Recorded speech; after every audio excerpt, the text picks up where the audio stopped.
தனம் ராதிகாவுக்கு மட்டும் இல்லாமல் வாசுகிக்கும் சரியான பாடம் கற்றுக் கொடுக்கணும் அப்படின்னு நினைக்கிறவங்க கட்டாயம் இந்த வீடியோக்கு லைக் போட்டு தருவீங்க அன்பு உறவுகளே.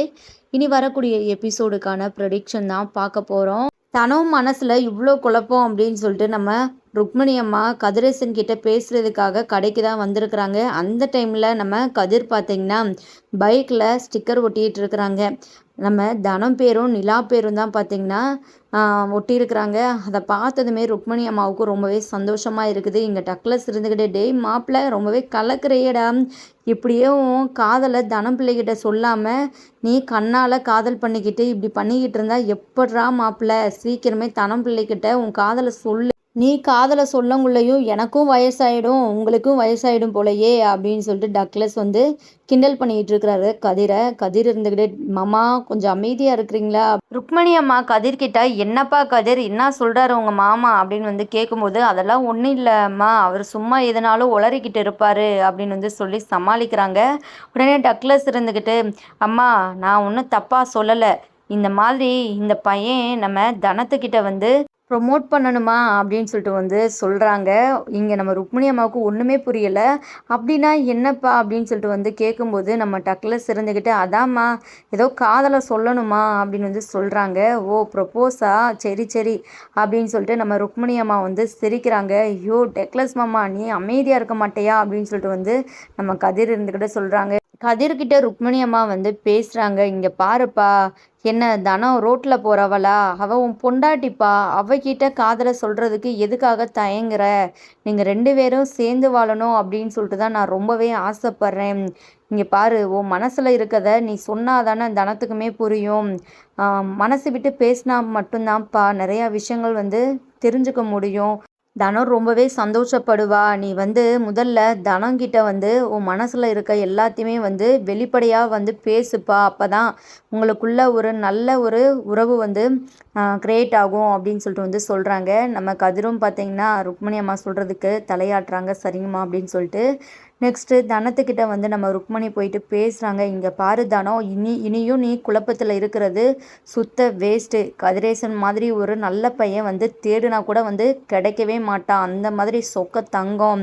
நீ லேட் பண்ணாத, தேவையில்லாமல் அடுத்தவங்கள உன் வாழ்க்கையில் வந்து விளையாட விடாத. அந்த ராதிகா எப்போடா உன் வாழ்க்கையை தட்டி பறிக்கலாம் அப்படின்னு சொல்லிட்டு கங்கணம் கட்டிட்டு தெரியுறா. அந்தளவுக்கு நீ எதுவுமே இனி விடாத, ஓ வாழ்க்கை உன் கையில் தான், சரியா. கதிரேசன் தம்பியோட நீ வாழ ஸ்டார்ட் பண்ணு அப்படின்னு சொல்லிட்டு ரொம்பவே எடுத்து சொல்கிறாங்க. தனமும் ரொம்பவே கண்கலங்கி போய் நிற்கிறாங்க. நெக்ஸ்ட்டு பார்த்தீங்கன்னா வீட்டுக்கு வந்த தனம் கிட்ட வாசுகி ரொம்பவே வந்து கடுமையாக வந்து பேசுகிறாங்க. தனம் எங்கடி போயிட்டு வர அப்படின்னு வந்து கேட்குறாங்க. இல்லை வெளியே போயிட்டு வரேன் அப்படின்னு சொல்லிட்டு தனம் சொல்லும்போது அடிபட்டுருச்சு, சரி ரெஸ்ட் எடுப்ப அப்படின்னு சொல்லிட்டு பார்த்தா நீ ஊர் சுற்றிட்டு வரையா அப்படின்னு வந்து கேட்குறாங்க. அப்படிலாம் இல்லைங்க வீட்டுக்குள்ளேயே எம்புட்டு நேரம் இருக்கிறது, அந்த ரூம்குள்ளேயே அடைஞ்சு கிடக்கிறதுக்கு ஒரு மாதிரி இருக்குது, அதான் செத்த நேரம் காற்று வாங்கிட்டு வரலாம் அப்படின்னு சொல்லிட்டு வெளியே போயிட்டு வந்தேன் அப்படின்னு வந்து சொல்கிறாங்க. ஆனாலுமே இங்கே கொஞ்சம் கூட மனச்சாட்சியே இல்லாமல் வாசுகி பார்த்தீங்கன்னா தனத்தை பிடிச்சி திட்டுறாங்க. ஆட்டோவுக்கு வெட்டி செலவு இழுத்து வச்சுட்ட, அது மட்டும் இல்லாமல் உனக்கு அடிபட்டுருச்சு அப்படின்னு சொல்லிட்டு வேலைக்கு போகாமல் வீட்டில் இருந்துக்கிட்டு என்ன மொத்தமாக வேலை வாங்குறேல்ல, என்னால் இந்த வயசான காலத்தில் எல்லா வேலையுமே பார்க்க முடியலை. இந்த வீட்டு மொத்தத்தையும் சுத்தம் பண்ணக்குள்ளேயும் என்னோட குறுக்கு எலும்பே உடஞ்சிடும் போல் அப்படின்னு சொல்லிட்டு ரொம்பவே கோவமாக பேசிட்டு இங்கே வாசிக்கு போயிடுறாங்க. இங்கே தனமும் ரொம்பவே அப்செட் ஆகிட்டு நிற்கிறாங்க. அந்த டைமில் தான் ராதிகா வந்துக்கிட்டு தனத்தை ரொம்பவே வந்து சீண்டி பார்க்குறாங்க. ரொம்பவே வெறுப்பேற்றி பேசுகிறாங்க. தனம், எதுக்காக தான் உனக்கு தேவையில்லாத வேலை, கொஞ்சமாச்சும் நீ ஆட்டோவை நிதானத்தோடு ஓட்டியிருந்தா இப்போ இந்த நிலமை வந்திருக்குமா, சீக்கிரமே கரெக்டான டைமில் நீ டியூ கட்டினா தானே இந்த வீட்டை சொந்தமாக்க முடியும், நானும் என் மாமாவும் இந்த வீட்டில் ரொம்பவே சந்தோஷமாக வந்து வாழ முடியும் அப்படின்னு சொல்லிட்டு வாய்க்கு வந்த மாதிரி ரொம்பவே கேவலமாக வந்து பேசிகிட்டு இருக்கிறாங்க. தினமும் அதை கேட்டு செம்ம டென்ஷன் ஆகிட்டு நிற்கிறாங்க.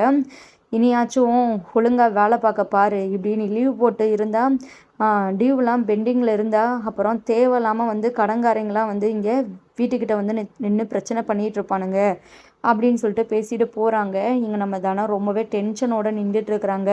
அந்த டைமில் தான் நம்ம ருக்மணி அம்மாவும் மரகதமும் வராங்க.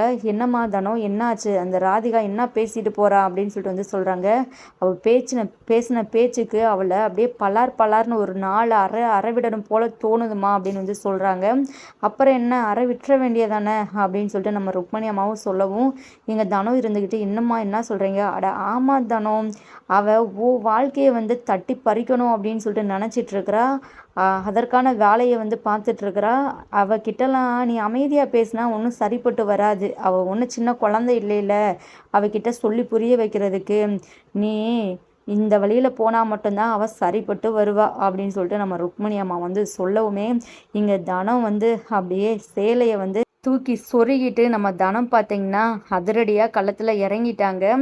இங்கே ராதிகா பார்த்தீங்கன்னா நல்லா சாங் கேட்டுட்ருக்குறாங்க, ரொம்பவே சந்தோஷத்தில் இருக்கிறாங்க. அந்த டைமில் நம்ம தனம் போயிட்டு ராதிகா முன்னாடி வந்து நிற்கிறாங்க. ராதிகா இருந்துக்கிட்டே என்ன இப்போ எதுக்காக என் முன்னாடி வந்து நின்றுட்டுருக்குற, போ எதனால வேலை இருந்தால் பாரு அப்படின்னு வந்து சொல்கிறாங்க. உடனே நம்ம தனம் இருந்துக்கிட்டு பயங்கர கோவத்தில் ராதிகா கையை அப்படியே தரன்னு பிடிச்சி இழுத்துட்டு ரூம்குள்ளே கூட்டிகிட்டு வராங்க. ஏய் உனக்கு என்னடி மூளை எதுவும் குழம்பி போயிடுச்சா, ஏன் இப்படியெல்லாம் பண்ணிகிட்டு இருக்கிற அப்படின்னு வந்து கேட்குறாங்க. எனக்கு எதுவுமே அப்படி ஆகலை, எல்லாம் உனக்கு தான் வந்து ஆயிடுச்சு, அதை தான் தெளிவுபடுத்துறதுக்காக வந்து வந்திருக்கிறேன் அப்படின்னு சொல்லிட்டு நம்ம தனம் வந்து சொல்கிறாங்க. இங்கே ராதிகாவுக்கு ஒன்றுமே புரியலை. இங்கே பாரு ஃபஸ்ட்டு என் கையை விடு அப்படின்னு சொல்லிட்டு வந்து சொல்கிறாங்க. இங்கே ராதிகா கையை அப்படியே திருகி, என்ன தைரியம் இருந்தால் என் புருஷனை நீ சொந்தம் கொண்டாடுவ, அம்புட்டு தைரியமா உனக்கு, என் புருஷனும் வேணும், அது மட்டும் இல்லாமல் நான் கஷ்டப்பட்டு கெட்டின என் வீடும் உனக்கு வேணுமா, ஏண்டி இந்த பொழப்புக்கு நீ வேறு எதுனாலும் பண்ணலாம்ல, நீ பண்ணுற வேலைக்கு என்ன பேருன்னு தெரியுமா உனக்கு, வெளியே போய்கிட்டு கேட்டு பாரு சொல்லுவாங்க அப்படின்னு சொல்லிட்டு தனம் பார்த்தீங்கன்னா செம்மையாக பேசுகிறாங்க. இங்கே ராதிகா வந்து வழியில் துடிக்கிறாங்க. தனம் கையை விடுடி அப்படின்னு சொல்லிட்டு இங்கே நம்ம தனம் பார்த்தீங்கன்னா ராதிகாவை பலார்னு 2 அறையை விடுறாங்க. ராதிகா அப்படியே பார்த்தீங்கன்னா உச்சக்கட்ட பயத்தில் தான் இருக்கிறாங்க. தனம் விடுடி வலிக்குதுடி அப்படின்னு சொல்லிட்டு வந்து சொல்கிறாங்க. ஓ விடணுமா, இங்கே பாரு என்னோட சுயரூபத்தை நீ இன்னும் பார்க்கலையில, என் புருஷனையே நீ பங்கு போடணும்னு சொல்லிட்டு நினச்சிட்டு இருப்ப, நான் வந்து உனக்கு விட்டு கொடுத்துட்டு வேடிக்கை பார்த்துட்டு இருப்பேனா, விஷயத்தில் இனி நான் அமைதியாக இருக்க போகிறதில்ல, ஒழுங்கு மரியாதையாக நீயே உன் பொட்டு படிக்கையெல்லாம் கெட்டிக்கிட்டு இன்றைக்கே இந்த வீட்டை விட்டு கிளம்பணும் அப்படின்னு வந்து சொல்கிறாங்க. என்ன எங்கே போக சொல்கிற, நான் இங்கே தான் இருப்பேன், இது என் மாமாவோட வீடு, என் மாமா இருக்கிற இடத்துல தான் நானும் இருப்பேன் அப்படின்னு சொல்லிட்டு அடியை வாங்கிட்டு கூட ராதிகா ரொம்பவே திமிராக வந்து பேசுகிறாங்க. மறுபடியுமே பார்த்தீங்கன்னா தனத்துக்கு கோவம் வந்து இன்னுமே வந்து 2 அடியை போடுறாங்க. என்ன சொல்லிக்கிட்டே இருக்கிறேன், சொல் பேச்சை கேட்க மாட்ற, இதுக்கு மேலே உனக்கு நான் எப்படி தான் சொல்லி புரிய வைப்பேன். தனு ராதிகாவை குனிய வச்சு அப்படியே முதுகுலையே கும்மாங்குத்து குத்துறாங்க. சும்மா அப்படியே வழியில் வந்து துடிக்கிறாங்க ராதிகா. தனு என்னடியே ஆச்சு உனக்கு, நான் இந்த வீட்டை விட்டு போகணும் தானே, நான் போயிடுறேன், அதுக்காக நீ என்னை இந்த வீட்டிலையே கொண்டு போட்டுறாத, என்னால் வலி தாங்க முடியலை அப்படின்னு சொல்லிட்டு வந்து சொல்கிறாங்க. அப்புறம்தான் தனம் வந்து விடுறாங்க. இங்கே பாரு வெயிட் பண்ணுவேன் வெளியே, என்ன கொஞ்ச நேரத்தில் வந்து கிளம்பி வர்ற, உன்னோட பேக்கெலாம் எடுத்துக்கிட்டு, இல்லைனா இந்த வீட்டிலையே உன்னை கொண்டு போட்டு புதைச்சிருவேன். நான் வந்து இனி வந்து பொறுமையாலாம் இருக்க எனக்குமே வந்து பிடிக்கல, அந்தளவுக்கு என்னை வந்து நீ வெறுப்பேற்றி ரொம்பவே வந்து கோவப்படுத்தி பார்த்துட்ட, அதுதான் நான் இப்போ இந்த நிலமையில இருக்கிறதுக்கு காரணம் அப்படின்னு சொல்லிட்டு நம்ம தனம் பார்த்தீங்கன்னா போகிறாங்க. இங்கே ராதிகாவும் பார்த்தீங்கன்னா அப்படியே அழுதுகிட்டு அவங்க பேக்கெல்லாம் எடுத்துக்கிட்டு இங்கே வெளியே வராங்க. இங்கே ருக்மணி அம்மா மரகதம் இருந்துக்கிட்டு தனத்துக்கிட்ட விசாரிக்கிறாங்க. என்ன தனம் போன காரியம் என்ன ஆச்சு அப்படின்னு சொல்லிட்டு வந்து கேட்குறாங்க. எல்லாம் ரொம்பவே சூப்பராக முடிஞ்சிருச்சு. ராதிகா பேக்கும் கையுமா வராங்க. இங்கே நம்ம ருக்மணி அம்மாவும் மரகதமும் பார்த்துட்டு ரொம்பவே ஷாக் ஆகுறாங்க. தனம் என்ன இந்தளவுக்கு நாங்கள் யோசிக்கலையே ஒன்று, அப்போது இனி இந்த தேவையில்லாத ஒரு ஜீவன் இந்த வீட்டில் இருக்காதா அப்படின்னு சொல்லிட்டு வந்து சொல்கிறாங்க. அதான் முடிவு கட்டிட்டேன், அவ்வளோதான், நான் பண்ண விஷயத்தில் அவளே பயந்துட்டா அப்படின்னு சொல்லிட்டு வந்து சொல்கிறாங்க. இங்கே ராதிகா அப்படியே பார்த்தீங்கன்னா கண் கலங்கிட்டு அப்படியே பயந்துக்கிட்டு தனத்துக்கிட்ட வராங்க. நெக்ஸ்ட்டு பார்த்தீங்கன்னா வாசிக்கு அந்த டைமில் வராங்க. என்னாச்சு இந்த ராதிகா பேக்கும் கையுமா நிற்கிறா, நம்மக்கிட்ட கூட ஒரு வார்த்தை எதுவுமே வந்து சொல்லாமல் கிளம்பிட்டா, அண்ணன் எதுவும் வர சொல்லியிருப்பாரோ அப்படின்னு சொல்லிட்டு வாசிக்கு போயிட்டு ராதிகா கிட்ட வந்து பேசுகிறாங்க. ராதிகா எங்கடி கிளம்பிட்ட, அத்தைய விட்டுட்டு நீ வந்து சுத்தி பார்க்குறதுக்காக வந்து கிளம்பிட்டியா? எந்த ஊருக்குடி போற? கொடைக்கானலுக்கா? குற்றாலத்துக்கா? இல்ல ஊட்டிக்கா? அப்படின்னு சொல்லிட்டு வாசுகி வந்து கேட்குறாங்க. அப்படியே ராதிகா வாசுகிய அப்படியே திங்கிற மாதிரி பார்க்குறாங்க பயங்கர கோவத்துல. ஆ வாசுகிக்கு அப்பதான் வந்து புரிய வருது. என்னாச்சு இந்த ராதிகா முகமே சரியில்லையே! கன்னம் வேற இப்படி தக்காளி பழம் மாதிரி செவந்து போய் இருக்குது பழுத்து. ஆ ஏய் ராதிகா என்னடி கன்னத்துல யாரோ அடிச்ச மாதிரி அப்படியே கை தடம் வேற பதிஞ்சிருக்குது. என்னடி அப்படின்னு சொல்லிட்டு வந்து கேட்குறாங்க. ராதிகா மொத்த கோபத்தையுமே வாசுகி மேல இறக்குறாங்க. உனக்கு பார்த்தா தெரியலையா? நான் ஒன்றும் ஊர் சுத்துறதுக்கு எங்கேயும் போகல. இப்போ நான் என் வீட்டுக்கு தான் போறேன் அப்படின்னு சொல்லிட்டு வந்து சொல்றாங்க. ஏன்டி என்னடி ஆச்சு? இவளுக உன்னைய வலுக்கட்டாயமா அந்த வீட்ட விட்டு தொரத்தணும் அப்படின்னு சொல்லிட்டு எதுவும் அ இது பண்ணாங்களா? அப்படின்னு சொல்லிட்டு வந்து சொல்லும்போது தான் ராதிகா இருந்துக்கிட்டு, இதோ நிக்கிறாளே இந்த தானம் என்ன அடிச்சுட்டாங்க அத்த. இனியும் நான் இந்த வீட்ல இருந்தேன்னா, அவ என்ன கொன்னு கூட போட்டுருவா அப்படின்னு சொல்லிட்டு வந்து சொல்றாங்க. அத கேட்டதுமே வாசுகிக்கு பயங்கர அதிர்ச்சியா இருக்குது. இங்க ரொம்பவே தெனாவட்டா போயிட்டு தனத்துக்கிட்ட வந்து பேசுறாங்க. "ஏண்டி தனம், உனக்கு அம்புட்டு திமிரா? ஏன் ராதிகாவ அடிக்கிற அளவுக்கு உனக்கு எங்கேருந்து தைரியம் வந்துச்சு? எல்லாம் இந்த ருக்மணி பேச்ச கேட்டு தான் இப்படிலாம் நீ வந்து பண்ணிட்டு இருக்கிறியா? உன்னை என்னா பண்றேன்னு பாரு" அப்படின்னு சொல்லிட்டு அ வாசுகி தனத்த அடிக்கிறதுக்காக கை ஓங்குறாங்க. தனம் பார்த்தீங்கன்னா, வாசுகி கைய அப்படியே புடிச்சு திருகுறாங்க. "அத்த உங்களுக்கு என்னங்க அத்த பிரச்சனை? இந்த ராதிகாவ வீட்ட விட்டு வெளிய தொரத்துனா, நீங்க ஏன் இவளுக்காக வந்து சப்போர்ட் பண்றேன்னு சொல்லிட்டு, தேவையில்லாம வந்து பிரச்சனைய வந்து இது பண்ணிட்டு இருக்கிறீங்க.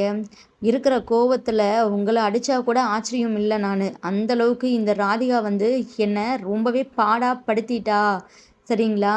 உங்க அண்ணன் பொண்ணு இந்த வீட்ட விட்டு போறது புடிக்கலைன்னா, தாராளமா நீங்களும் இந்த வீட்ட விட்டு போயிடுங்க. இப்பவே கிளம்புங்க. நான் கதிர்கிட்ட வந்து பேசிக்கிறேன்." அப்படின்னு வந்து சொல்றாங்க. இங்க வாசுகி இருந்துகிட்டு, "தனோ ப்ளீஸ் தனோ என் கைய விட்டுரு தனோ. வயசான பொம்பள. நீ பாட்டுல கைய பிடிச்சு திருகிட்டு இருக்கிற. இதனால ஆச்சுன்னா என்ன பண்றது?" அப்படின்னு சொல்லிட்டு கெஞ்சுறாங்க. இங்க தனமும் கைய விட்டுறாங்க. அந்த டைம்ல தான் ருக்மணி அம்மா பார்த்தீங்கன்னா, தொடப்பத்த எடுத்துட்டு வராங்க.